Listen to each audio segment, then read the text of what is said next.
সৈয়দ জিয়াউল হক মাইজ ভান্ডারীর ৯৭তম খসরোজ উপলক্ষে চট্টগ্রামে অনুষ্ঠিত হয়েছে মাইজ ভান্ডার দর্শন শীর্ষক সেমিনার। গতকাল হাটহাজারীর ফরহাদাবাদ স্কুল অ্যান্ড কলেজে এই সেমিনার অনুষ্ঠিত হয়।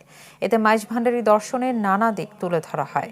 দিনব্যাপী এই কর্মসূচিতে খতমে কোরআন, নাতে মুস্তফা, মাইজ ভান্ডারী কালাম, মিলাদ ও মোনাজাত অনুষ্ঠিত হয়। পরে বিতরণ করা হয় তবারুক।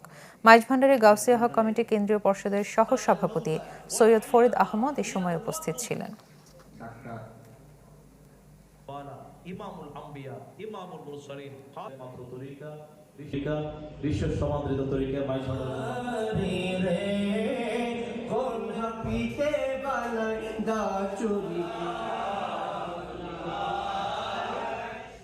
জনাব সৈয়দ ফরিদ আহমদ সাহেবকে খালাকাল মাউতা ওয়াল হায়াতা লিয়াবলুয়াকুম চৌধুরী সাহেবকে ফুল দিয়ে বরণ করে নেবেন। সৈয়দ খালাকাল মাউতা ওয়াল হায়াতা লিয়াবলুয়াকুম ক্যাশ দিয়ে বরণ করে নেওয়া করা। নতুন এবং ফিরে আসা গ্রাহকদের জন্য নগদে চলছে ক্যাশব্যাক সহ প্রতিদিন হাজারো উপহার জেতার সুযোগ। হবে আশা আর ফেরা, সারপ্রাইজ সেরা।